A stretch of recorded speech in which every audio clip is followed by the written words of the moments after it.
Good evening, and welcome to Grace Covenant Presbyterian Church. I'm Marcia Mount Shoup, the pastor, head of staff at GCPC, and we're excited about this opportunity to come together in the spirit of learning, connecting, and healing. At Grace Covenant, we have been about the work of dismantling white supremacy culture within ourselves, in our faith community, and in our larger community for the last 4 years. This is the work we're called to as people of faith. And this is the work we're called to as human beings in search of a better world. We're grateful to be in a community with so many outstanding partnerships and collectives focused on this healing work.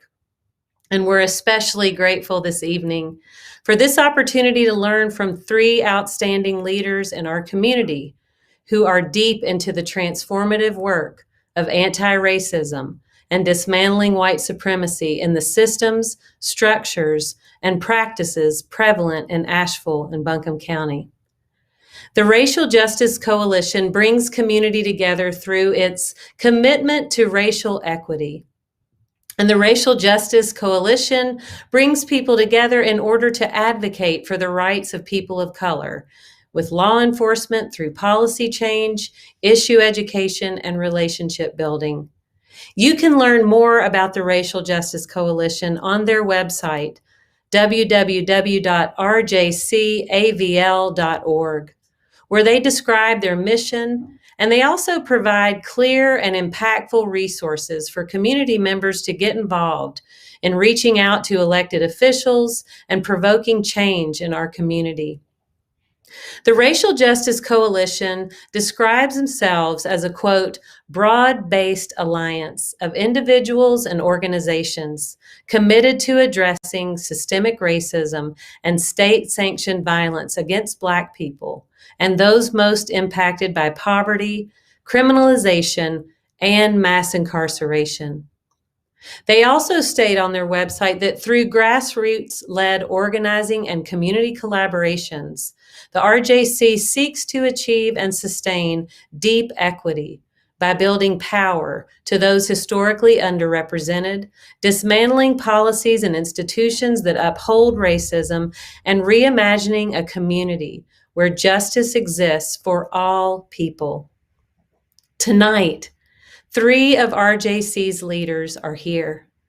Before I introduce our speakers, I invite you to orient yourself to this evening's format for learning and discussion.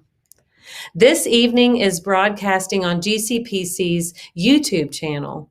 We're also cross-posted on several Facebook pages. If you'd like to submit questions this evening, you can do so by putting those questions in the chat on GCPC's YouTube channel. Or you can email them to me at mmshoup@gcpcusa.org. Please put reparation question in the subject line. And now, our 3 outstanding speakers this evening. Rob Thomas is the community liaison for the Racial Justice Coalition. As a community activist, a native of Asheville, and an African-American man, Rob has lived through many of the experiences that the Racial Justice Coalition is seeking to improve regarding racism and law enforcement. Rob is doing important work with the Racial Justice Coalition around things like policing, reparations, and addressing the root causes of racial disparities in Asheville and Buncombe County. Tashia Ethridge is a young activist who's been doing work centered around racial equity and intersectionality for 2 years, with a focus on urban renewal and its continuous impact on the Black community.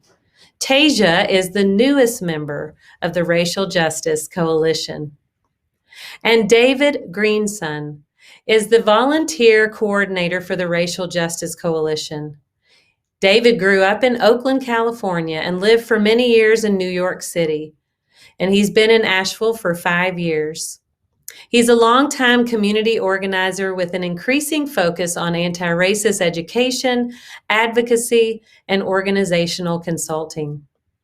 This night is a healing opportunity. and it's a capacity building opportunity.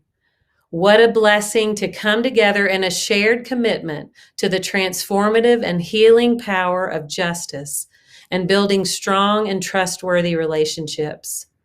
We are here tonight in the spirit of one of RJC's core beliefs that none of us is free until all of us are free. Rob, Tashia, and David, welcome, and thank you so much for being here tonight.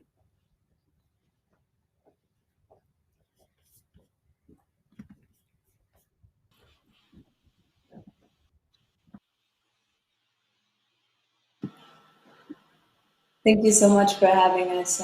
We're glad to be here and speak with folks who are prepared to do this work. And so we're really excited what we have to discuss tonight.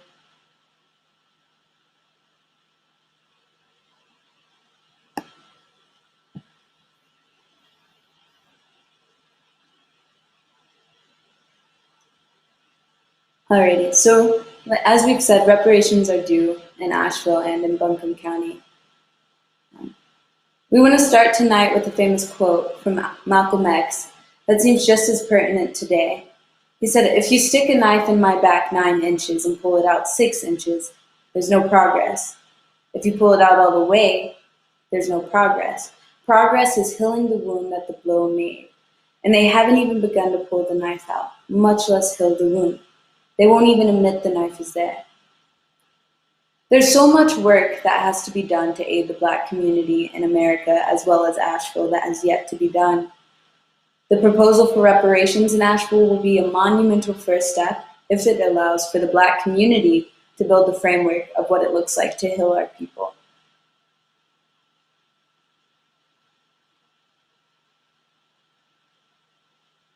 So what are reparations?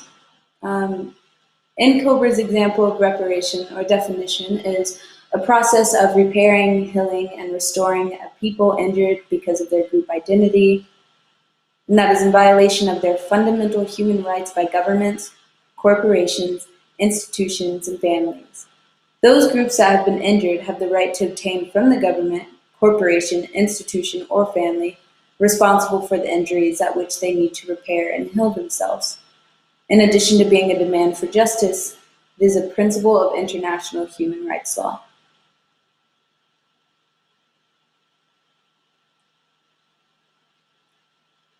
The city of Asheville has an overdue debt to pay to Black Asheville. In recent weeks, city residents have made it abundantly clear that the time to start paying that debt is now. We're calling for the city council to commit to their promise of reparations to the Black community. And before I go into the history of why, I want to explain the term of root shock to you. This was developed by Dr. Mindy Falula, and it's a process that has led to the ongoing trauma inflicted on Black communities. And so, for example, what that looks like.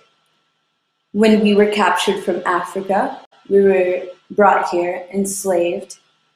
After enslavement, Jim Crow, the Great Migration, we were ripped from what we had been placed in, and we traveled to escape persecution. Later on, urban renewal comes along after we had time to try and heal and develop a community and safety, and that rips us apart, and that brought us further apart. And again, it's continuing through gentrification today, just this uprooting of anything that Black people try to create as a sense of stability. And so it's led to generational trauma.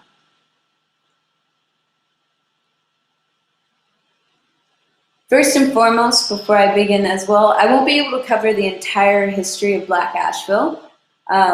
It runs deep. It's a very long and complex history, but I'm gonna do a brief overview.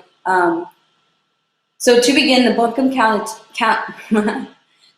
County Turnpike was originally a pig drover route that ran from South Carolina to the border of Tennessee and crossed through Asheville along the French Broad. James Patton, Samuel Chun, George Swain, and David Vance Jr. moved their families, businesses, and enslaved people to the Turnpike to begin the development of Asheville's well-known tourist economy that we are all familiar with today.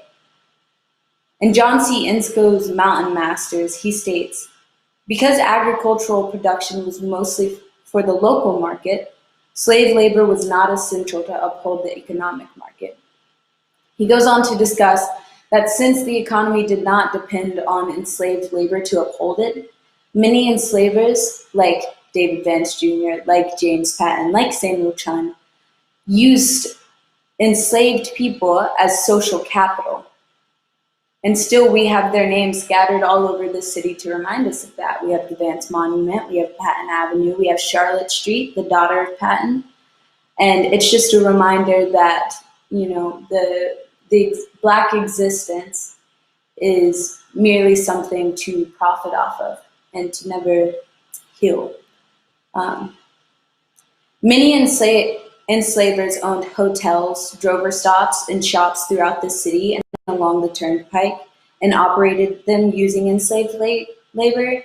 Eagle Hotel, which is pictured, was owned by Patton, who owned nearly half of Asheville's enslaved population and operated the Eagle Hotel, which was the first luxury hotel of Asheville and, of course, a great tourist attraction back in the day. Here he would also rent out the children of his enslaved people to local farmers and other business owners to perform tasks.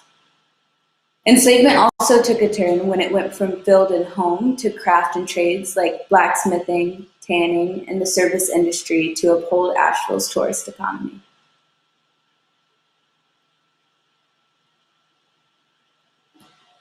After emancipation, the criminalization of Black people led to widespread arrest and the creation of massive convict labor pools.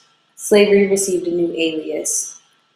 After the Civil War, Asheville's economy was drastically unstable, and they needed a railroad to be built in a timely manner in order to boost it.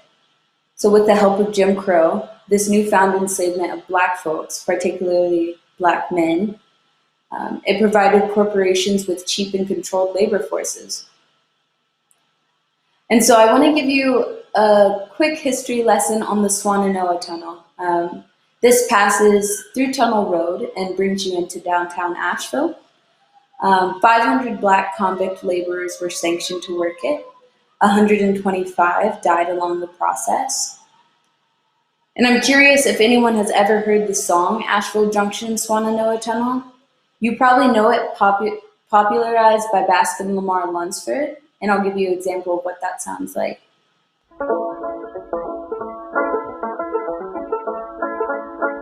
I'm going back to that Swannanoa Tunnel. That's my home, baby. That's my home. Asheville Junction, Swannanoa Tunnel. All right. And while I won't go into the history of how white musicians have always stolen Black music, I will say that this song was written not as an upbeat tune, but as a eulogy after the tunnel caved in one day as they were working on it and killed 20 Black convict laborers. This is how it actually sounds. Asheville Junction, Swannanoa Tunnel, all caved in, babe, all caved in, last December, I remember, wind blows cold, babe,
The plaque that is in the tunnel today still has yet to recognize that it was victims of convict labor during Jim Crow who were killed that day.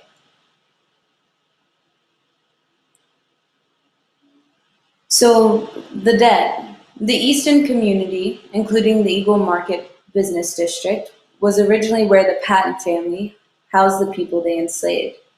It eventually became a thriving Black community.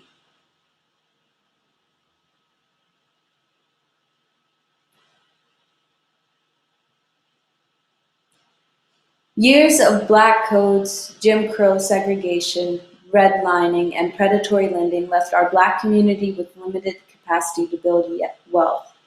And yet, despite these barriers, our community was able to own homes and businesses and to thrive within our neighborhoods in the Eagle Market Business District. All those skills that they were exploiting us for, we reclaimed in the name of liberation and passed them down generationally and created our own thriving business district. And you can't tell me Black people aren't prodigious for that. Yet once again, root shock struck. Urban renewal lasted from 1957 to 1979 in Asheville. Through urban renewal, the city of Asheville played a significant role in the destruction of our neighborhoods and businesses and the wealth that our community had started to build.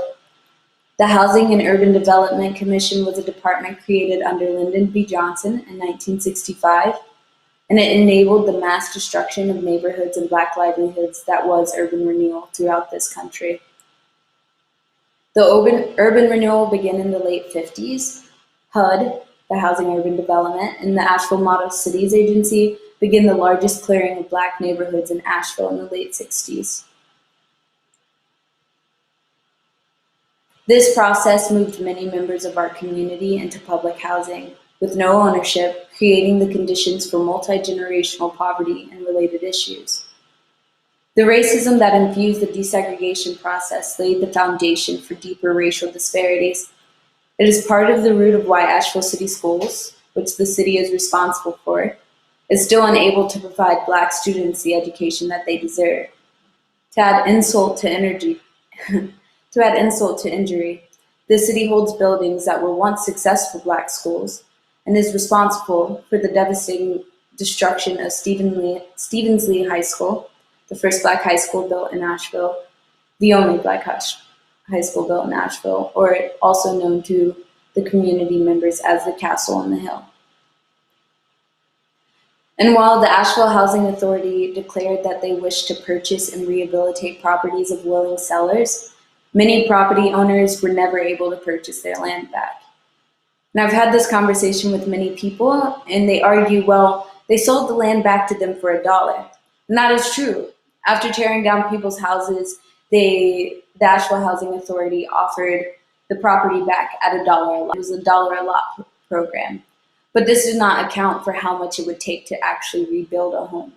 Back then, it took upwards of $15,000, and though some homeowners were able to regain their land, many were denied loans through their banks, a direct impact of redlining, and were forced into public housing in ways where generational wealth was impossible to develop without real estate.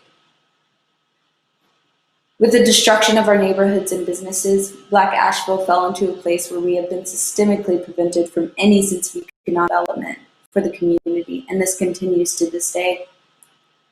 Michael Proctor, who was directly impacted by urban renewal, said, "They don't give a lot of them old people enough time to get some of their stuff out of the houses. Over here, where the brewery is across the bridge, that's where they took all the stuff from the south side and they put it on the landfill over there. And the old people died out of broken hearts." Since urban renewal, the city has significantly built its tax base, allowing real estate speculators and developers to profit on property taken from Black residents with minimal compensation. As you can see in our urban renewal, As you can see in our urban renewal maps with roads in bold, it shows the South Side, Hill Street, and Easton neighborhoods. And the red pointers are where they put housing projects, most built during the 50s and the 70s. It has benefited financially from the city has benefited financially from unchecked growth of tourism and the spread of gentrification, both of which have further marginalized our communities. We are the second fastest gentrifying city in the United States. The median home costs increased from 2000 to 2015 from $125,000 to $235,000, which was an 88% increase. The median home cost in 2019 was $299,750. The median white household income in the city of Asheville is $49,700. The median black household income in Asheville is $28,200. 37% of black families own their homes.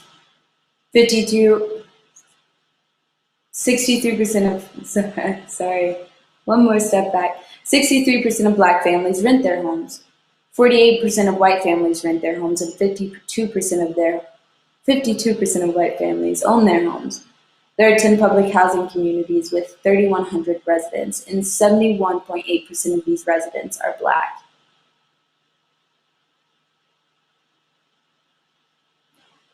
The black unemployment rate has historically been double that of whites in Asheville.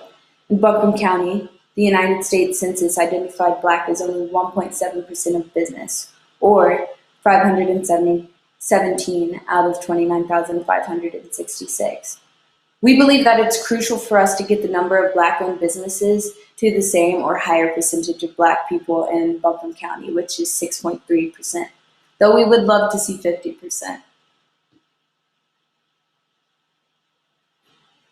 The educational and economic injustice inflicted on black people have been further exacerbated by over-policing, police brutality, and over-incarceration of our community continually experienced at the hands of the Asheville Police Department. Black people in Asheville are 3 times more likely than white drivers to be searched in police traffic stops and are disproportionately charged. The systemic inequities that keep black people in Asheville oppressed by the city have to change immediately. We cannot continue to let this stand. We cannot continue to let the black community of this city be subjected to root shock generation after generation. It is time that my community is allowed to heal. While what is owed is far greater than what can ever be repaid, there is no excuse for the city of Asheville to allow this debt to continue to grow without addressing it through reparations. Thank you.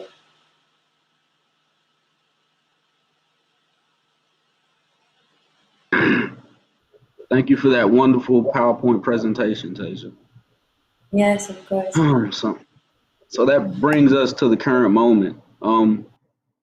Before I get into it, I want to kind of center everybody's minds into why reparations, right? Not only just because of the history, but I want to shed a little bit of a light around my direct experience. I'm 33 years old. I am an Asheville native, and I myself was personally impacted by poverty and the environment that I grew up in. To whereas I was pretty much academically gifted, but I grew up in an environment that was violent and riddled with drug activity. To whereas at the age of 13, because I didn't really have anything material-wise, and what I seen around me going on, I kind of got into those activities. And this story is the same story that I see play out over and over here in our community, to whereas, say, if our economic floor hadn't been destroyed by urban renewal, we would have a lot more black role models around. Our black men are unproportionately populating the prisons, not only in North Carolina, but around the nation. Like this is still currently going on. The prison industrial complex is still a real thing, to whereas it hasn't changed, it hasn't ended, it's just evolved into a slightly different monster.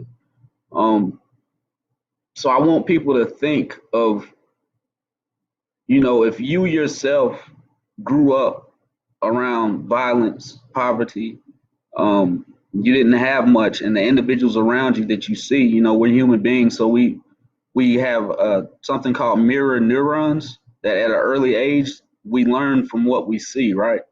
So what you're growing up around and what you're seeing isn't isn't the same as what you see how other people's life is, to whereas it causes you to make some wrong decisions, you know, and you end up in prison, you come out and you try to fit into society, and society still doesn't allow you to coalesce. It doesn't allow you to fit in. So whereas there are so many boxes uh, that you get placed within, so many categories, like convicted felon, you know, it's harder for you to get a job. A property manager doesn't want to run to you if you any type of drug offense whatsoever, and so many other things.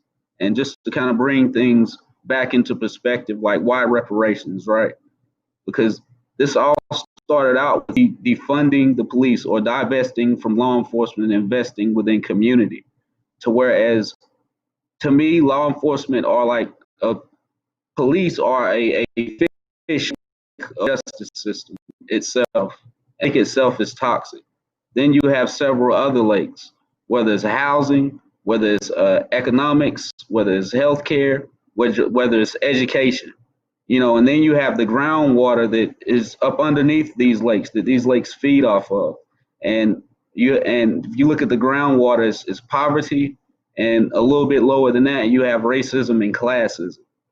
So for me, reparations is about addressing the root causes, which hasn't really happened here. To whereas if you look at the services that are given, the programs that are handed out, you know, it's like treating the fish, and then you throw them back into these toxic lakes.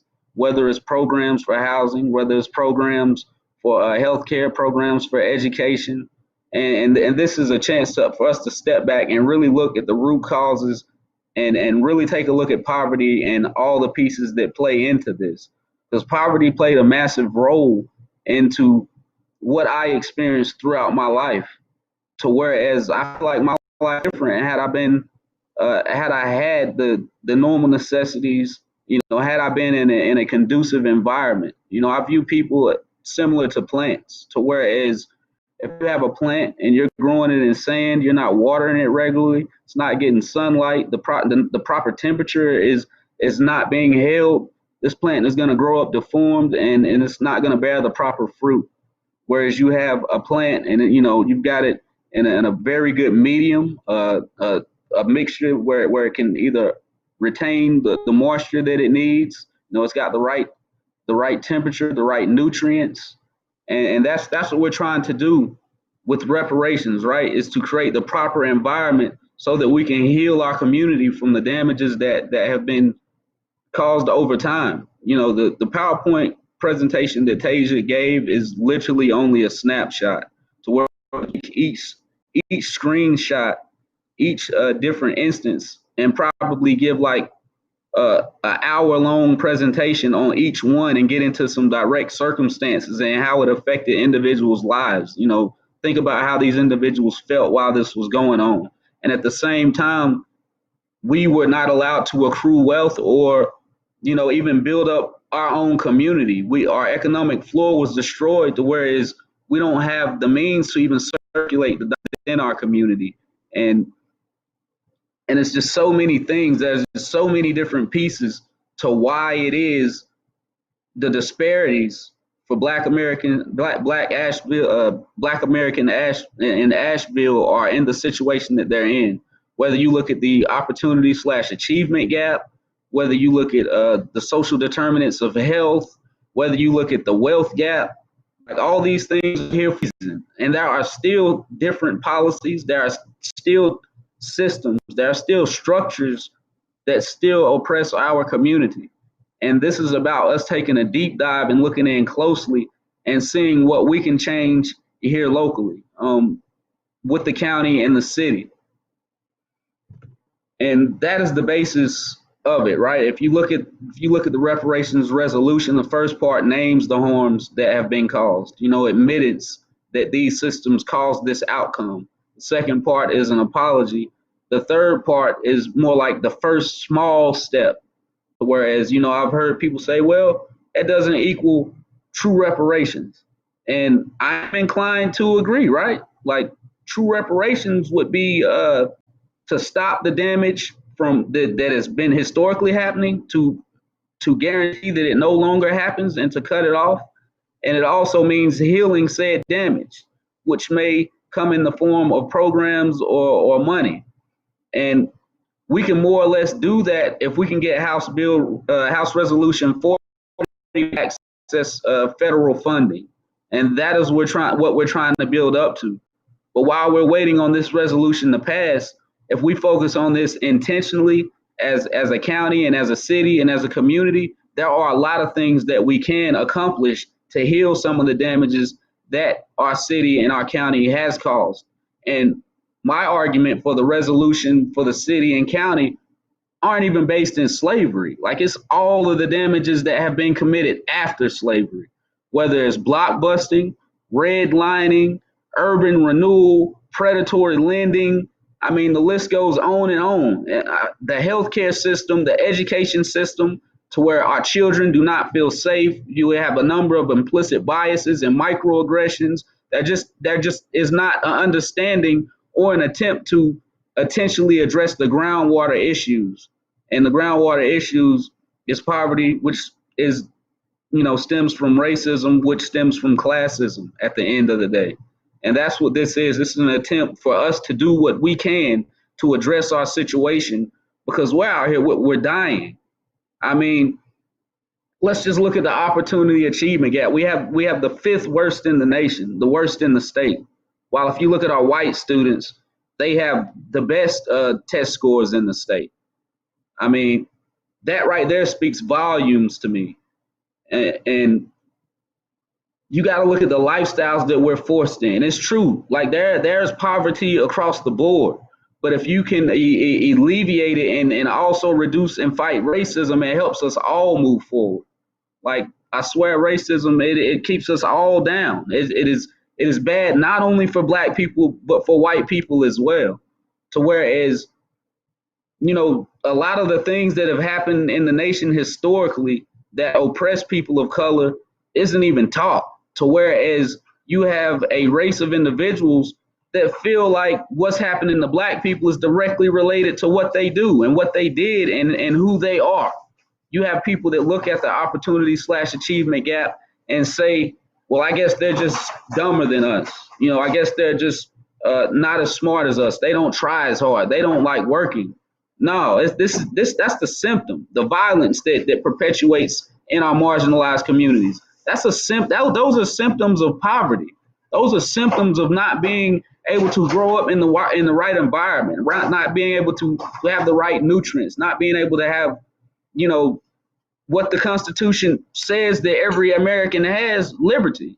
You know, the freedom to access your full potential. How can you access your full potential when so many systems, so many policies, so many structures are still in existence that go against your existence, where it's almost illegal to be black? You know, I challenge you all to, like, look up the word black inside of a law dictionary and look at what the legal standing, what the term black means. You know, get a Black's Law Dictionary, 7th edition preferably, and look and see what the term black means. Or civiliter mortis. It means dead to the law. Dead, you have no rights. And it's just evolved over time. When we take small steps, and this reparations, this is another small step towards what needs to be happening. And, you know, what are my thoughts around reparations, the resolution, and what is the potential of it? You know, it has the potential to have community members come in that are directly impacted and not have a middleman in the form of a nonprofit or a leader or a token Negro that is supposedly speaking for all of the black people. And each community needs different things. Whether you're talking about Hillcrest, PVA, D Review, Shiloh, Burton Street, East End. I mean, all of them need different things, and they need their community representatives to voice these things and represent them and get some changes done. If you look at it, I think it's beautiful that it does not have a specific plan, because I think the plan needs to come from the community of those most impacted. To whereas the plan does not need to be created for the community, the plan needs to be created with the community, and the community needs to take pride in creating that plan, and then also take pride in implementing that plan. And that is when you talk about having successful plans. This does not need to be done in some back room by 5 individuals who haven't felt poverty in 30 years, if they have even felt it at all. This needs to lift up the voices of those most impacted. And that is my goal at the end of this, is to bring community in any form or fashion. That is what I'm advocating for, and have them create the plan. I'm not trying to create the plan for the community. Those that I work with, as far as I know, we're not trying to create the plan for the community. The plan is to bring community in to create the plan. Like I said, this resolution is a beginning, to whereas we have the nation's spotlight. We have all this attention right now. There's awareness going on as far as the past harms that have been committed. People are becoming aware of how many times white people have received reparations over the past couple of centuries after slavery.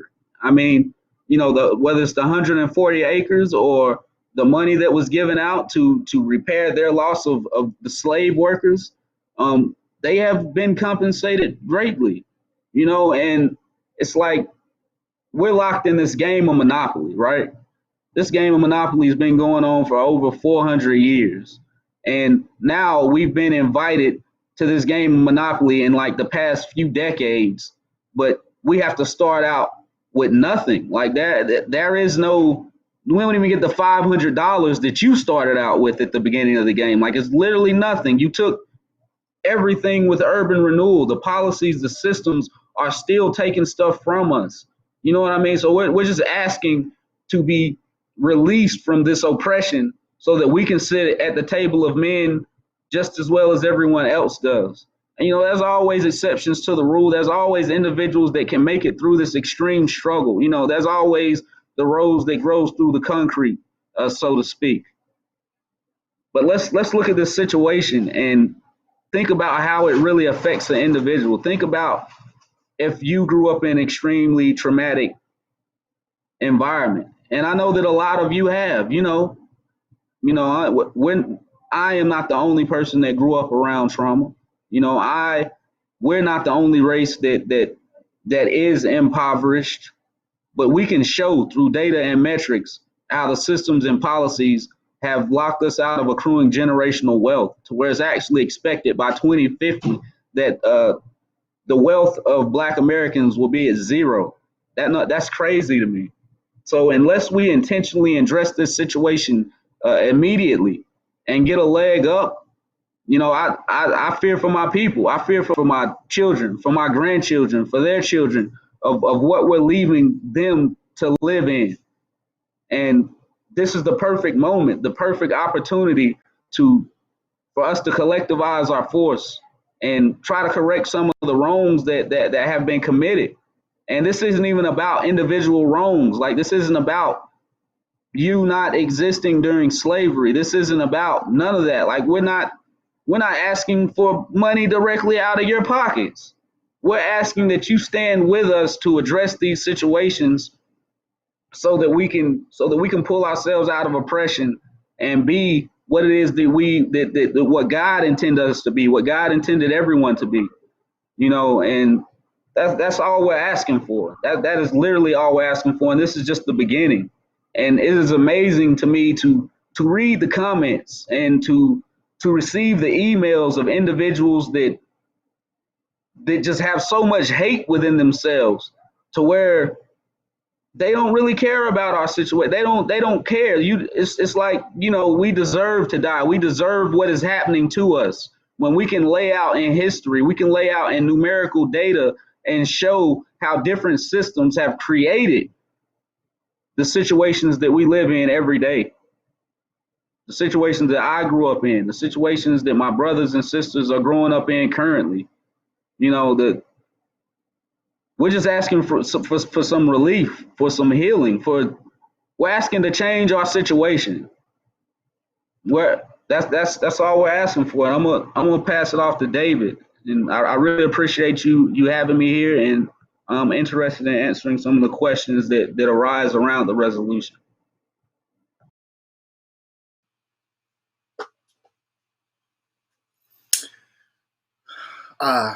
Thanks, Rob.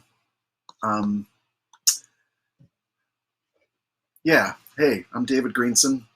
And as Tashia and Rob have presented already, the impact of centuries of systemic racism on Black people is, to my mind, clear and irrefutable. Reparations for those harms are long overdue.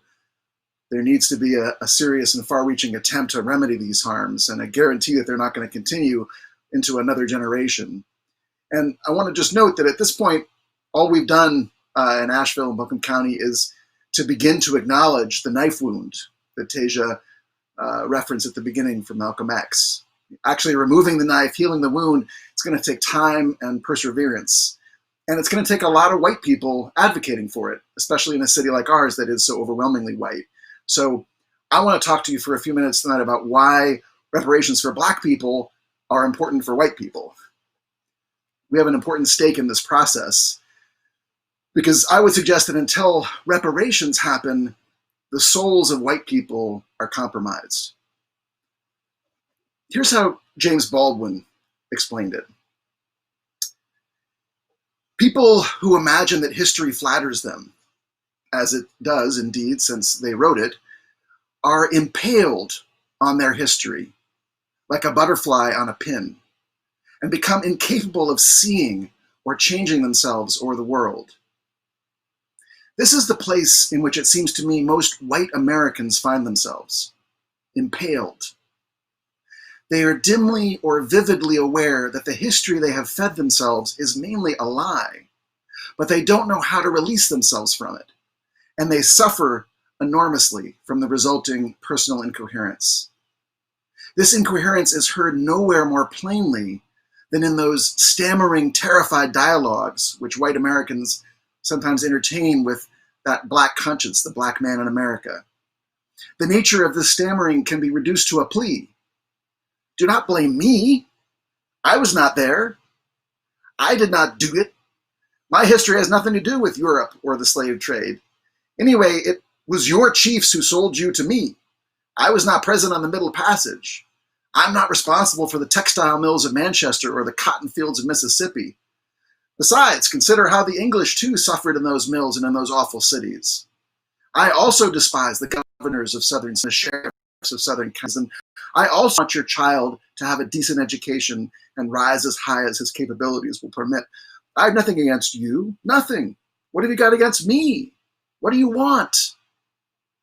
But on the same day, in another gathering, and in the most private chamber of his heart, always, the white American is proud of that history for which he does not wish to pay, and from which, materially, he has profited so much. So I want to tell you a bit about my own history and how I see myself impaled on that history. All my grandparents, both my parents, were staunch white liberals. My grandpa Sam helped the family maid, Beatrice Tillman, a Black woman, buy a house in Van Nuys, California at a time when there were no Black homeowners in that area. My grandma Helen was a pivotal and influential early supporter of Tom Bradley, the first Black mayor of Los Angeles. Both of my parents marched with Dr. King from Selma to Montgomery. So I have to contend with so much one of bigotry, but rather that of privilege and complicity, because you see, at the same time that my grandparents and parents were advocating for the rights of Black people, they were also accumulating wealth. They took full advantage of amazing opportunities to build wealth in this country that are available to white people, opportunities that have been systematically denied to Black people. My grandpa Sam, despite being one of the first Jews in the San Fernando Valley, was able to launch a thriving business, while Black people like Beatrice Tillman, his maid, were blocked from doing things like that. So these discrepancies have shown up in my own life as well. I grew up in Oakland, California. It was a long time before and all the way across the country from Rob, who grew up here in Asheville. I was a straight A student just like Rob. But Rob ended up in prison at 18 while I ended up in an Ivy League college. And there's no accident in those outcomes. The system was doing what it was designed to do. Now, I didn't set up that system. I didn't set up the school to prison pipeline. It wasn't my idea to route so many of my black classmates to jail. But I went along with it. I took advantage of the fact that I didn't have to compete with those classmates. And so every single thing I've ever accomplished bears the shadow of that unfair advantage. If something benefits you and penalizes someone else, whether you did it on purpose or not, how do you reckon with those ill-gotten gains? Now, I moved to Asheville 5 years ago, which means I'm part of this wave of gentrification that Tashia was describing earlier. And once again, I didn't move here thinking, gee, I'd like to displace some black people from their community. But nevertheless, that's what I've contributed to. I bought a nice house here, and a big hunk of the money I used to buy that house had been passed down to me by my grandparents and parents. And Rob, on the other hand, hasn't been able to get financing on a house, in part because lenders see his record. So once again, there's this divide, and it's not an accidental divide. For those of us on the white side of that divide, what is the ongoing impact of participation and support of a system that oppresses black people in order to benefit us? On the night that the reparations resolution passed City Council, I made a public comment, and in it, I took responsibility for the beating of Johnny Rush in August of 2017. Now, for those of you who don't know the story, Johnny Rush is a black Ashevillean who was walking home late at night after work. He got harassed by a police trainee and then a senior officer named Chris Hickman for allegedly jaywalking. Now, we're talking about the middle of the night and there's no traffic, but he's jaywalking. He was chased, he was beaten, he was choked, he was tased. And it's worth taking a moment to let you all know that in just over a week, Chris Hickman's probation is going to be up. He was offered a restorative justice pathway, the very first time such a thing has been offered in Asheville. And I think it's worth, there's potential, I think, in the restorative justice model, but isn't it interesting that none of the black people who have been arrested and convicted in the city for years were offered that opportunity? And instead, the first person in Asheville to be given that kind of consideration was a white man who brutalized a black man. In any case, Hickman never participated in any meaningful restorative justice process, nor did he do the community service he was supposed to do. And on August 10th, he's set to be released from all of that, unless we can persuade DA Todd Williams to extend the probation. And I would urge you to watch the hashtag AVL Can't Breathe and be on the lookout for some RJC emails about this soon. In any case, the night Johnny Rush was attacked, I wasn't there. I didn't know anything about it until the story was leaked, like months and months later, because the incident was suppressed by the police department and city officials. But I believe accountability has to extend beyond the hand that holds the gun or the knee on the neck that crushes the life out of someone. The police department as a whole is accountable. The city government as a whole is accountable. And those people work for us. We pay their salaries, and directly or indirectly, we put them there. So we live in a city that put Johnny Rush and Chris Hickman on a collision course. Because why was Johnny Rush out late at night so that he could be harassed by Hickman? Because he worked a long shift at the Cracker Barrel, because we live in a city that continually creates only low-wage jobs like that for black people in order to line the coffers of the wealthy who profit from tourism.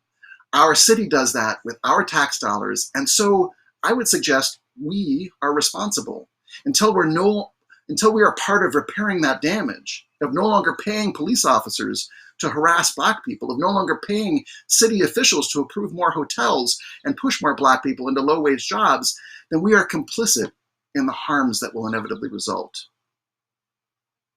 And what's the impact of that complicity on me? What's the impact of that complicity on all white people?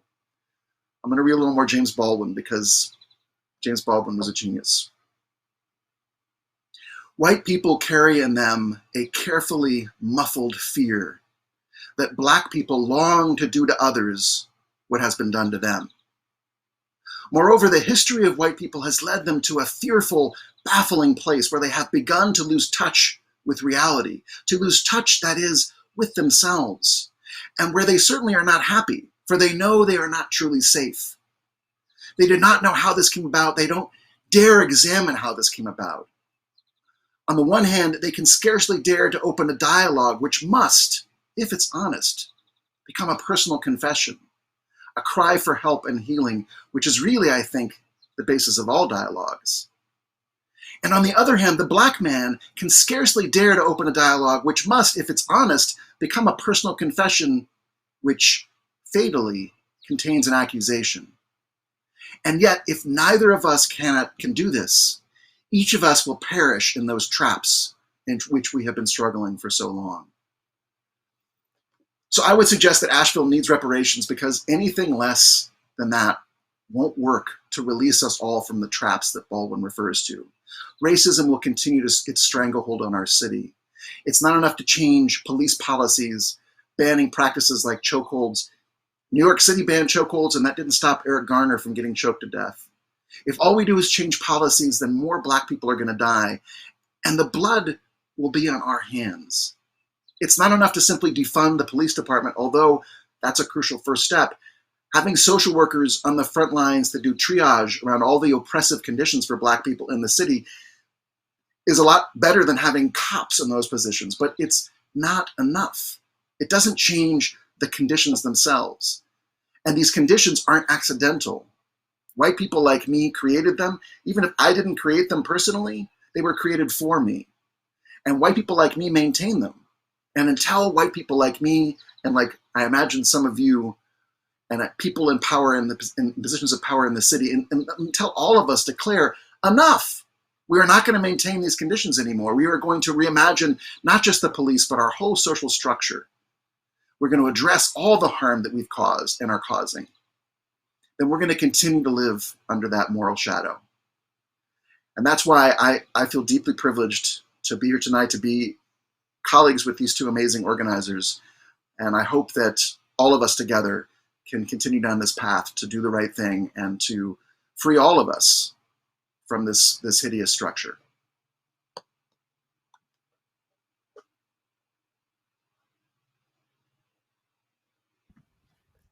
Thank you, Tashia, Rob, and David. What a powerful presentation. An amazing kind of collection of opportunities for us to learn, but also to be challenged in terms of our responsibility and the action steps that we all need to take. We've got several questions that I'm going to start with a few that have to do with process. I think one of the gifts you've given us tonight is information and framing. Sometimes I think as people wake up to these issues, it's like a fire hose, like there's so much. Where do I start? What do I do? How do I feel? And you all have given us a very systematic way to kind of walk through the history, the steps that are happening right now, and then David's call to white identifying people, that this is not just about allyship. This is about our souls, our bodies we are in a diseased state because of this situation. So let's look a little bit at process. All of you touched on in your own way the importance of impacted people leading the way in what repair and healing actually looks like. And one of the things I really value about RJC's website and the resources that you provide is you give really concrete direction. Like, if you want to help us do this, send an email that says this, send it to these people. You're really helping us out and giving us a lot of concreteness. I wonder, and anyone can take this. Rob, you're kind of the one who brought it up most deliberately, but do you see the city council here in Asheville committed to a process that centers the voices of impacted people instead of just a representative? Do you see a process unfolding in which the voices of the most impacted will be centered in figuring this out, what reparation needs to look like here? It depends on how all of this plays out, to where it has the potential to end up that way. But this is where we need the community's help. Like, when you ask what can you do, is help us stay on this. Like, whenever something isn't going right and we're advocating for something to be a little bit different, follow along with the advocacy team and what it is that we're doing, and use your voice, use your emails, use your phone call, or whatever action it is that we're taking, because this is going to be an uphill battle. This isn't, after they created the resolution, this isn't like the solution to all of our issues just on this piece of paper, this black and white documentation. Like, it just has potential to actually do something. But this is on us, the community, to make this more than just words on paper. And that is where we need you all, because at the end of the day, council are civil servants. They serve us. So whatever we ask for, whatever we advise collectively, that is what they will look in to try to do. And the difference between this document here and all the other broken promises over time is that we have so much attention. We have a massive spotlight. The world is literally watching this process right now. They're waiting to see how this plays out. And we need to use that and stay on top of this and guide this the whole way through. You know what I mean? Like, we can't just say, okay, our job is done now that they've issued this resolution, because this resolution is not the cure within itself. The cure is what can come out of this resolution. I've talked with several community members, with several different beautiful ideas that could specifically help their communities. And a lot of people have their children in mind, to whereas this isn't even about the individual person, receiving a check. This is setting our children up to live in an environment with less oppression and less restriction than what we grew up in. And this is going to fall heavily on the community and how much support they back what it is that we're trying to do. And we just have to keep on it and watch this process and not let it slip off a radar. Yeah, and I Thank can you. I further on that? Okay, yes, please, Tashia, please, yes. Yeah, I think it's important to know, Rob said it beautifully, but I do want to note that it took 400, not it took, but it's been 400 years since these systems were set in place in our country. It's not going to take 2 weeks, 6 months to dismantle them within our city. And that's important because a big part of white supremacy is to rush this idea of mechanization within the system of capitalism that we've all been programmed to live by. And so we're like, when will we get the result? When will we get the result? Well, the result comes from the community. And the community has to work through things. They have to heal from that generational trauma. And this isn't, like Rob said, this is an uphill battle. So if you're asking, like, well, what's the game plan? The game plan comes from the community, and however that manifests, however long it takes for that to manifest, is important for us to actually heal and get work done. That's really helpful, Tashia. And I think you're right. That's such a radically different orientation to social change than a lot of white kind of product-oriented systems are wired, right? It's about results, and it's about now, and it's about efficiency, and it's about streamlining and all of that stuff. And this is more about relationships and the slow work of building trust and building new ways of being together and being community.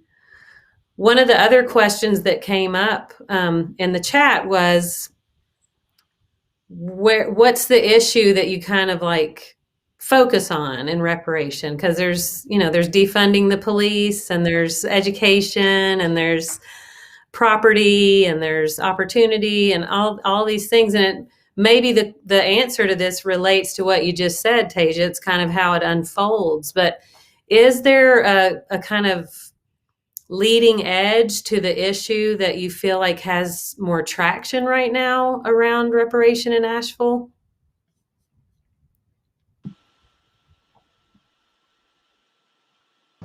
I can take that. Okay, like you said, most people are used to a problem solution model, right? To where you identify a problem, you implement a solution. So what we're trying to situate here is a system where you identify several problems and you identify multiple solutions for each problem, and you implement each solution, and you learn, and then you adapt, and then you implement more solutions. Like I said, if you look at this resolution, there are no boxes to check off. That there is no space where you can say, okay, we've done this, now we're done. Unless you end racism and you completely change the structure and makeup, and now you have Black people that have the ability to accrue generational wealth, and the disparities are being fixed in all types of things. So this model will allow multiple things to be addressed simultaneously. And it also allows several voices to be heard as far as the solution is concerned and be implemented simultaneously. I'm so glad to hear that the county has a reparations resolution on their agenda, because a large part of what we're going to need out of this is funding. County has a budget of a few $100 million a year. It wouldn't take a whole lot out of that to make a huge difference in the situations that you see transpiring around Asheville. Whereas you hear people talk about change, and you hear people talking about wanting to do good and help out the community, but at the end of the day, it takes finances and resources. One thing that I would hope would come out of this is that a moratorium on the land that is owned by the city through urban renewal, that is usually gets sold to private developers. I would hope that they would put a moratorium on that and look into allowing the Black community decide some things that they would like to do with that, and then help produce funding to develop and the build out of the structures that need to be on that land. Our youth are such an important thing that's on my mind, to whereas they have no spaces to go enjoy themselves, which is why you see the situations where you have all of these youth in the mall on Saturday, because they don't have nothing that is culturally for them. You know what I mean? There's no skating ring. There is no gathering. We have no Black-owned businesses that are frequented by our youth. Downtown Asheville is not culturally available for our youth, and so many other areas, to where it's like living in one big white space. So there are several things that I would like to see happen off the jump, but at the end of the day, that decision isn't mine to make. It is the community. It is the individuals that are most vulnerable. Centering those voices should be our top priority. Tashia, did you have something to add to that?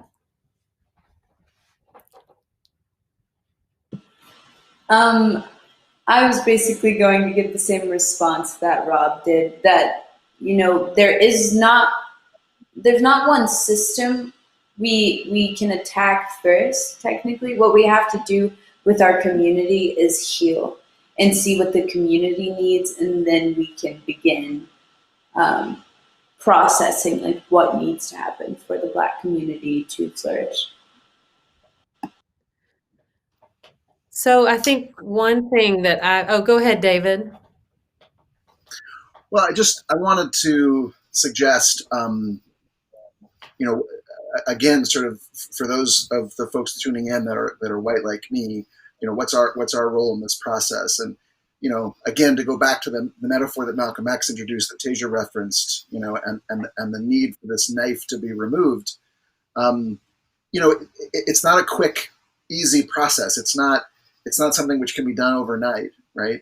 And the Black community needs to lead this process, and they need the time and space for that to happen. And that's going to require a lot of vigilance from a lot of us to keep the ongoing pressure and advocacy and eyes on those in power in this city. Politics it takes a long time to accomplish big things, and we just saw the loss of John Lewis. You study the life of John Lewis and Martin Luther King, the focus is often on the wise words that they spoke, and they're both gifted speakers, but they were master tacticians, and they understood that these things take a lot of time and a lot of discipline. And most people think of politics as voting, and it is important to vote. Everybody should vote, right? But mostly in between elections, people think, well, there's nothing really, I'll wait till the next election. But there's so much that we can be doing in between to make sure that our public officials are prioritizing the right things. And that's a really important thing for us, to create the right perimeter for this very important process to happen, so that it's protected, so that it gets the funding that it needs. So I just wanted to offer that, as that's really our bread and butter with a lot of the advocacy asks from RJC, is just to keep the eyes on this, and we're going to need to do it for a long time. Yeah, as I listen to you, it really. Oh, go ahead, Tashia. I was just going to say also, if we defunded 50% of APD's budget, that's a lot of money that can go to these programs that need to be set in place, which we heard that they wouldn't do last night. But yeah. Yes. So we're going to get into defunding the police in just a minute. As I listen to you all talk about process and healing and community-led change, I think about the fact that the process itself is reparation. And that if the process itself is not reparative, then it's hard to get to a reparative place through that process, right? I mean, that's so much a part of what got us into this horrible mess in the first place, is the paternalism of white supremacy, the either or thinking of white supremacy, the kind of hierarchical nature of white supremacy that has made decision making a zero-sum game instead of a shared collaborative, kind of collective effort. Another question came in that I think, as somebody who works in white spaces with mostly white people a lot of the time, I know that white communities have a hard time imagining what reparation is. Like, is it just money? What is it? And I wonder if, as you all are kind of living in the current movement that's happening in Asheville, have you been able to taste or glimpse some reparative moments at all yet in the process, or even in some concrete potential policy changes? Are there any vivid kind of examples you could give of moments or feelings or anything that would give some concreteness to this for folks who might have trouble imagining it?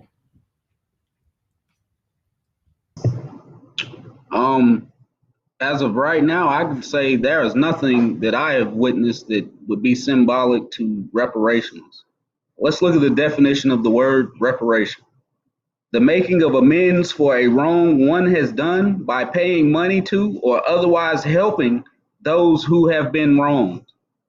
To whereas then you have to look at what is your definition of helping? Like I said, if you're treating the fish but ignoring the lake and the groundwater, are you really helping somebody? Are you really helping a people? You may be helping an individual, but we're looking to help a community of people on a massive scale, to repair the damages that have been systematically done. What does reparations look like in real time? A start where I would feel like true reparations were issued if House Resolution 40 was passed and we had $17 trillion worth of funding to fix our situation, and to kind of give us what we needed, where we would have a whole lot of grant funding available to just start up businesses and provide the education to our people that have been locked out to run and succeed in those businesses. Also a whole lot of funding for property, for free, because we have been systematically locked out of real estate for centuries. While literally it is, like I said, at the end of slavery, that was one instance where white citizens were given up to 140 acres. Now, if you're still alive and say your family lost most of that and they were only able to hold on to 7 to 10 acres, and that looks like 2 or 3 houses, which is passive income, that gives you a leg up. You know how many people I know that are Black in Asheville that have passive income? I don't know of any. But you know how many white people I know that have passive income in Asheville? I know a whole lot. And so that makes a difference in what your lifestyle looks like and how your life plays out. So like I agree with a lot of the scholars. So whereas this isn't reparations in its truest form, this is the start. This is where we analyze the systems and see what we can do on a local, county, and city level and address those things that we can handle intentionally and look and try to implement true equity. Equality is when everyone is given the same thing. Equity is when individuals are specifically given what they need to be successful. And that's what this process is about for me. If we can be equitable and create a environment where our disparities are now lessening and we're actually willing to put forth the resources that it takes to actually achieve this goal, then I will feel like the beginning of reparations are being started while we wait on House Resolution 40 to be passed by Congress. Thank you, Rob. Tashia, do you want to comment on that? Yeah, I'll speak to that. Rob covered it very well, but I do want to say that I have not seen any sense of reparations coming from the city, state, or nation thus far. I mean, within our city, it's been 2 weeks since they acknowledged the passing of the resolution. And forgive me if it's thundering over here. I don't know if my service is going to cut out, but I do want to say that one thing I have seen that reflects reparations for the Black community and only the Black community ourselves is the way that we've been coming together recently since the death of George Floyd. I believe that trauma that we have discussed so often tonight is being healed with each other as we are engaging in striving towards what reparations look like, towards equity within the city. And so even though it's not something that I can show the people who are viewing right now, the only hint of reparations I have had is the fact that for once I can really feel the Black community in Asheville healing. And that feels beautiful. Thank you. Thank you, Tashia and Rob. Yes, Rob, go ahead. Yeah, I would like to add in one other thing that felt really good to me today that I could say felt like reparations to me, only to me. And, I went to Hillcrest earlier today and I was over there and I was speaking with Red and a lot of other brothers and just hearing their input about reparations and what they felt reparations would be and seeing the intelligence within these brothers over there, right? Like me and one brother was conversing about how if we had some land to do some farming and educate the youth of our communities how to, grow food and have some spaces where we can further educate our youth on other things. And the most important thing is being able to put more Black role models within our communities, because we're like a show and prove type of people, right? So we need to see what it is that you're talking about. We need to see this success that you say we can obtain. So, and being able to put some successful Black role models, men and women, around our people, a lot more of them, to where it's 33% of our population here are on some form of subsidized housing. So changing the outlook of that to where our people that look like us look around, and we don't just see criminals that are stuck in oppression and poverty, but we have something that we can look up to. And there are a lot of good role models out there in existence right now, but just being able to amplify that and to make that number grow to whereas the only person you see that has a similarity to success in life is not a drug dealer. You know, the only Black male that you see that has money and is able to have some okay things in life doesn't have to do illegal things to obtain them. Because so many of us right now are locked into entry level positions. Like, there's a ceiling for Black people in Asheville. You know, we talk about it all the time in several different groups and several different circles that I'm in. That's literally a ceiling for us here.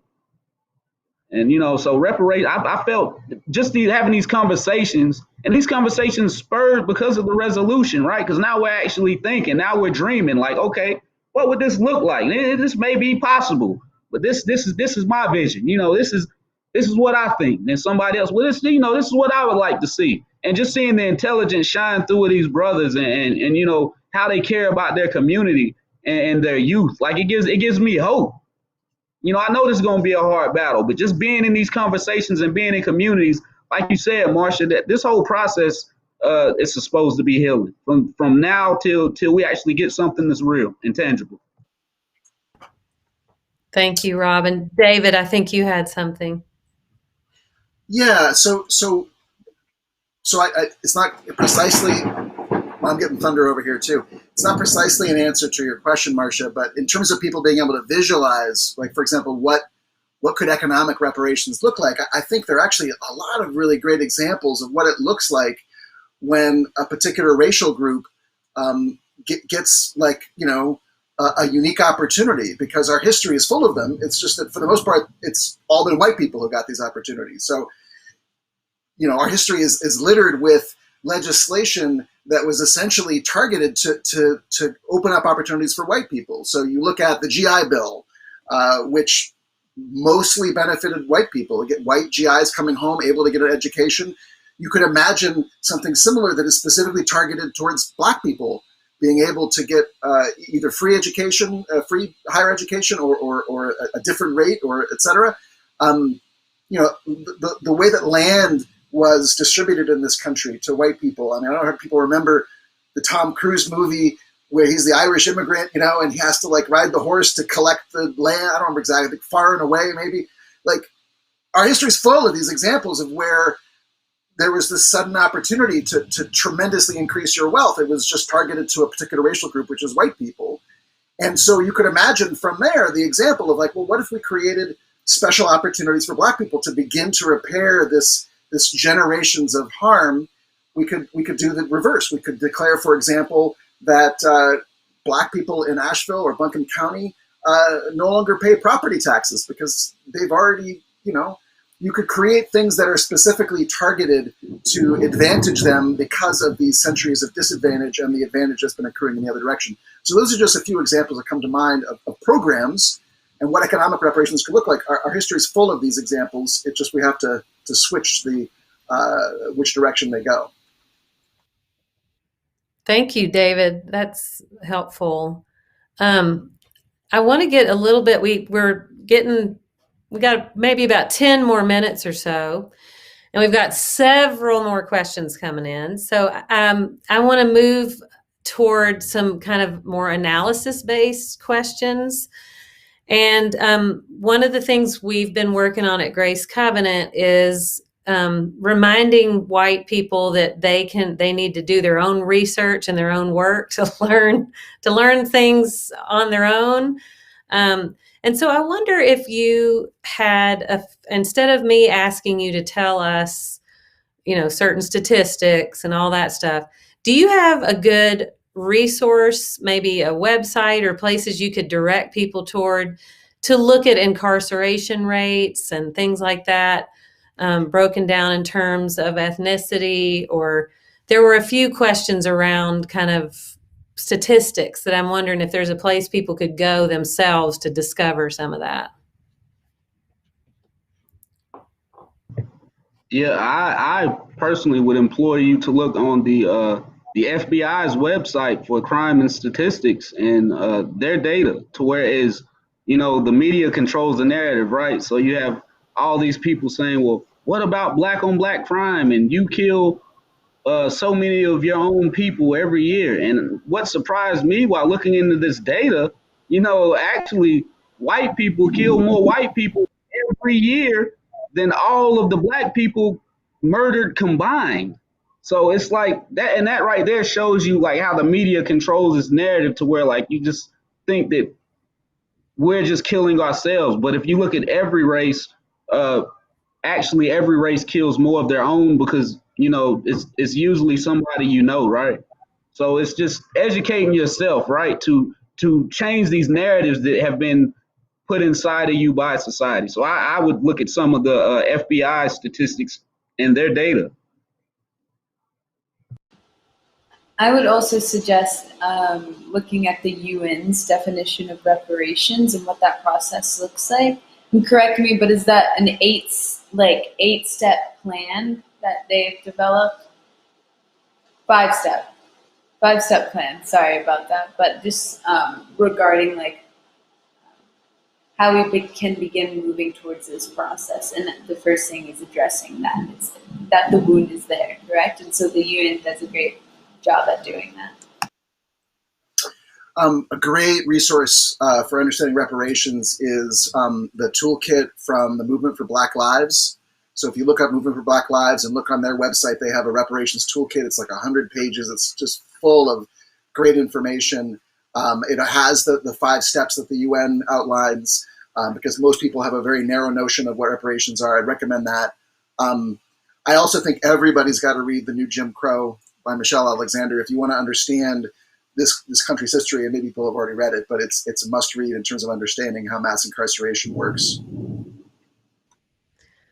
Thank you. That's really helpful. Another kind of analysis-based question is that, Rob, you have mentioned a bill a few times, a resolution. I know not the resolution in Asheville, but another bill. Can you explain that bill a little bit? Yes, I can. January 3rd, 2019, HR 40 was introduced, and this was to create exactly what our resolution creates here, which is a committee that studies reparations, the damages that were caused, and what it would actually take to repay and repair those damages. That is pretty much what that bill creates, is basically a commission to where they would intentionally look into what it would actually cost. It has been estimated to be around 14 to 17 trillion dollars is what they're looking at to, as the price tag for reparations. But HR 40 would create that commission so that we could get started. And there it is right there. Yep. January 3rd, 2019. And it was actually introduced and then denied from being passed.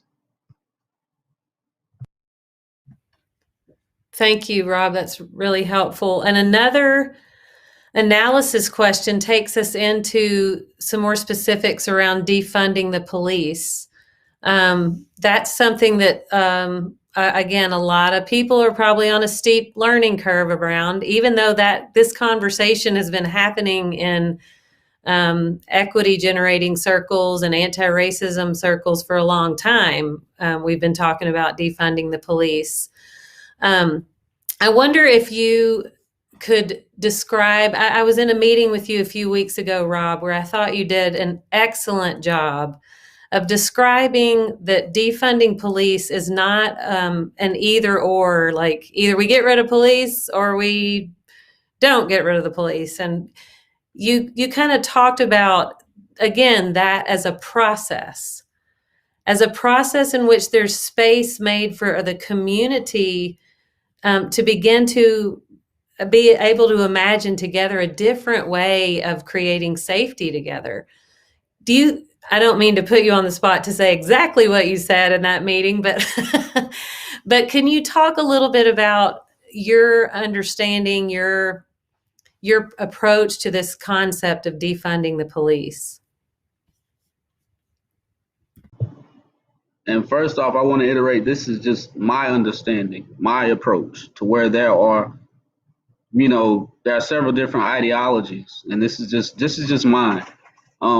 I believe that a large amount of the funding should be taken from the police and actually invested within the community.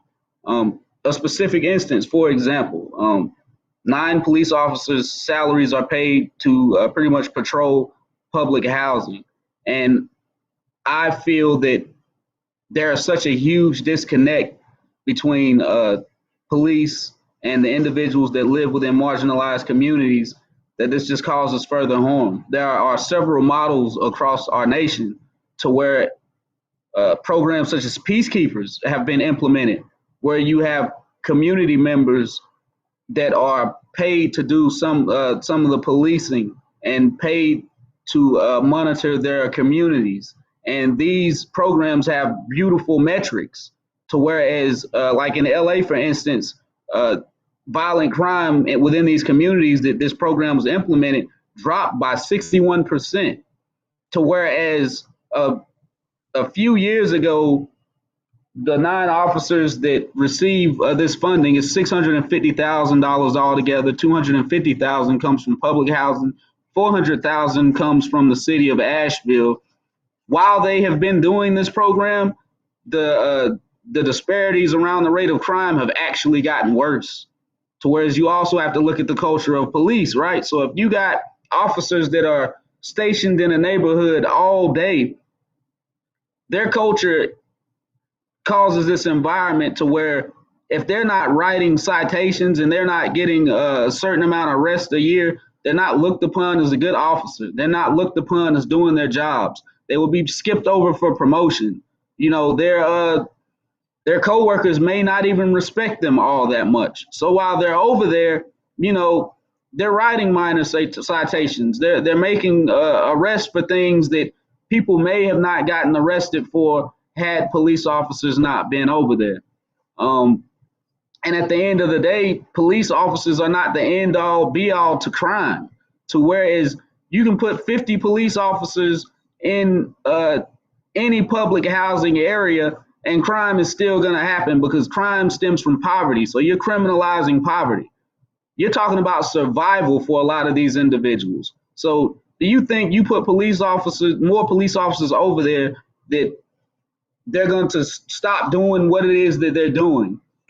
No, they're going to figure out a different way to do it, which is why the resolution for me is so imperative, so that we can give our people options. We can give them a place in society that doesn't look like a $10 an hour job, at a McDonald's or somewhere, or sell drugs, because for a lot of us right now, those are our options.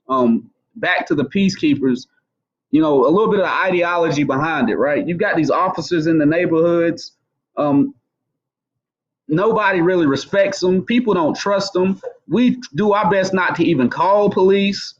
So they're not even respected that much. Whereas if you had peacekeepers, these individuals are somebody's uncle, somebody's father, somebody's brother. They have standing within the community. Individuals respect them. They know what's going on in the community.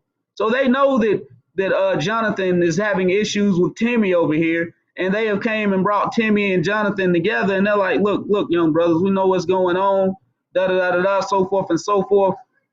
That has the potential of working. A police officer can't do that. Ain't Timmy or Johnny ain't trying to talk to him. And he don't even know Timmy or Johnny. He don't know their parents. He don't know their background. He's not from there. He doesn't know any of the things that make Timmy and Johnny humans. All he see is subjects that he needs to control and stop from committing a crime. To whereas now it changes it changes what policing in communities look like, because we're being policed by our communities.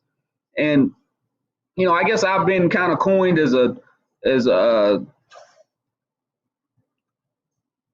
I feel we can take incremental steps to get there, and immediately we can go ahead and start doing this type of programming and invest in community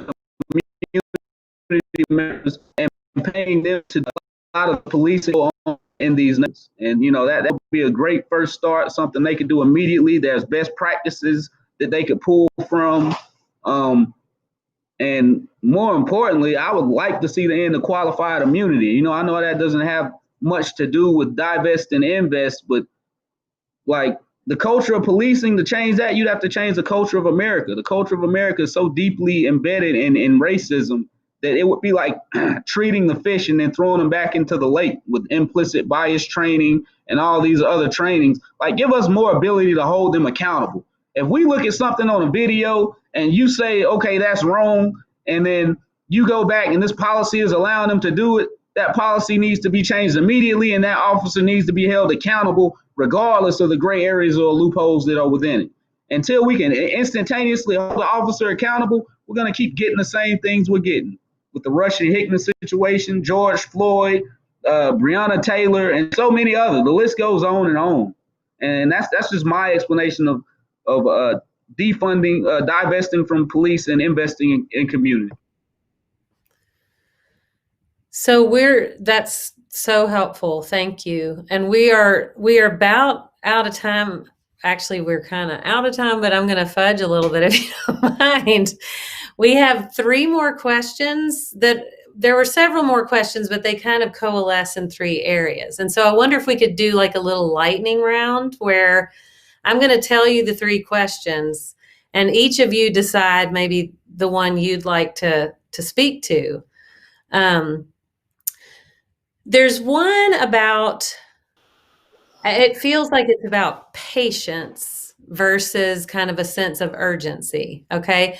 And I find that whole concept of the patience that it takes to do the work of transformation over time, and then the sense of urgency of white supremacy that says we got to get stuff done, but then also the white kind of like, let's slow down. This is too fast. It's so complicated. And so one person asked a question or made a comment in the chat and said, when I hear people saying this is going to take a long time, that makes me think it's just an excuse to not do anything. So that's question number 1. Question number 2 is, what are your thoughts on the last city council meeting? Okay. And then question number 3 was, are the right people in place in our city and county government to push this change through? Okay, so those are your 3 questions. They're very different, So who wants to go first and choose one of those to give a little, this is our lightning round. Can I take the first one? You take whatever you want. Go for it. Can you read that comment back to me? Yes, I'm going to read it to you verbatim because I was kind of editorializing. So this says, when someone says this is not something that can be done overnight, it makes me feel that it's an excuse to do nothing. Okay. Well, I think it's important to note that just because a process can't be done overnight doesn't mean that there's not work being done to get us there, to achieve that goal. I mean, it's taken 400 years for racism to become so embedded into the society that it inevitably, like, for example, the forefathers didn't know what they were, I don't think they were smart enough to anticipate that, like, I don't know, putting poor blacks against,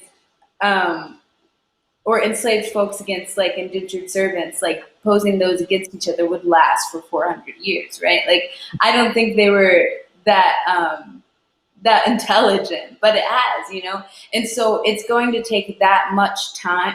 That it might not take 400 years, but it's going to take time for us to begin dismantling these systems that year by year are more and more enforced. You know what I'm saying? And with legislation, with policy, with generational wealth, with implicit and explicit bias.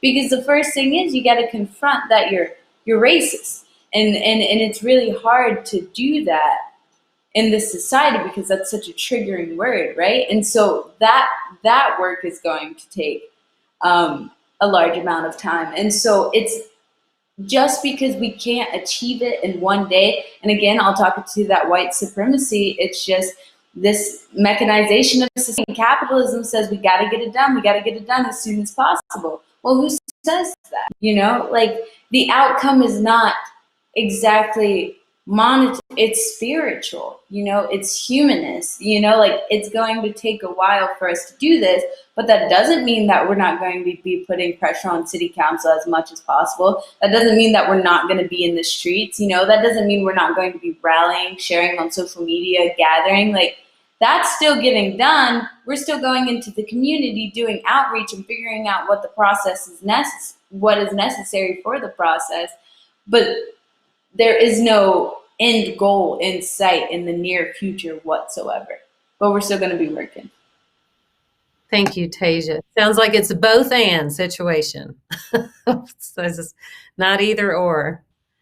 Okay, Rob and David, you get to choose, Rob and David, between the how do you feel about the city council meeting and do you think the right people are in place to get this pushed through? I'll take yeah. I'm gonna let you get the easy one, David. I'm gonna let you get the city council meeting. I'm gonna take the hard one, man. Okay, so do I think the right people are in place? Like, first of all, I think it is completely unimaginable to think or believe that we will ever have all of the right people in place. Like we're gonna end up with Golden State from 3-4 years ago or something. Like, just a complete all-star team. Yeah. Nah, I like it. But I think we have some good people that if they use their position correctly, we can make some strides, right? And I think that if we are cognizant of who we put into office, who we elect as our local officials, that we can also go a little bit further as well. Like we actually start paying attention to these individuals past and what they've been saying and some of the policies that they support and what they do not support, and actually putting more of the right people in position. As far as the resolution goes, I am not confident that the individual with the most power within that resolution is the right person. But that is my personal opinion. And, I hate to throw anybody under the bus, but you ask for it and I'm always going to be me and give you my honest opinion. That's what we wanted. That's what we need to hear too. Thank you, Rob. All right, David, you get the how do you feel about the last city council meeting? Well, I'm assuming you're meaning the one on Tuesday, where there was public comment. There obviously was a short one on Thursday where they actually took the vote. But I think it's the one. I think it's the one on Thursday, actually. Oh, it was one on Thursday. Okay. Yeah. Well, I think either one. What we're seeing, I think, is the advocacy that we're doing is obviously it's obviously creating some challenges for our elected officials. They're feeling criticized. They're feeling ganged up on to some extent. People are having different feelings about it, and I think that I'll kind of concur with Rob. I don't think we're ever going to have the perfect team, so to speak. But I do believe I expect great things from the city council. And to go back to Tashia's thing, like the work that needs to be done is huge. That doesn't mean that we shouldn't be striving to make huge progress immediately. Like I think there's things we can start doing right away that will have tremendous impact, and there will still be a ton of work to do after that. And I strongly believe that this city council is capable of rising to the occasion. I think any public official, I believe people mostly take on these roles because they have some aspiration to do something good for the community. I believe that's generally the case. And I think oftentimes they aren't pushed to be heroic. And I think that's what you're seeing in some of these city council meetings is that mix of what human beings do, where there are moments of great bravery and there are moments where people are feeling bristly because, I can relate. I don't like being criticized either. And I think it's our job to keep pushing them to do what they need to do, which is to make tremendous progress very soon and to keep doing it for a long time. So it's not going to be easy for them or for us. But I think the city council meeting showed that, and I think each city council meeting is going to show that from here on in. Well, I know there's so much more to say. Tashia, it looks like you want to say one more thing, and I'd love to hear it. Please share. I just want to say, continuing off of what David said, they're feeling really ganged up against, but one thing they can do right now is let us democratically vote BJ Kapoor's next, whoever would take his seat, rather than keeping him in until August 8th, because that is breaching in democracy. So if they want to do anything that makes the people feel a fraction of a % happy, that'll start. That's one thing for them to do. Thank you. Well, you guys, if we were together at Grace Covenant Sanctuary right now, you'd be feeling a lot of love. People would be clapping. People would be standing. People would be smiling. Probably some people would be crying. There would be a lot of energy from all those bodies.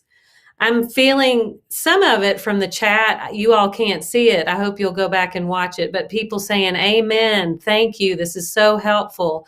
So I hope you can just take a deep breath and soak in that there are a lot of people out there very grateful for you, for your time, for your emotional labor, for who you are.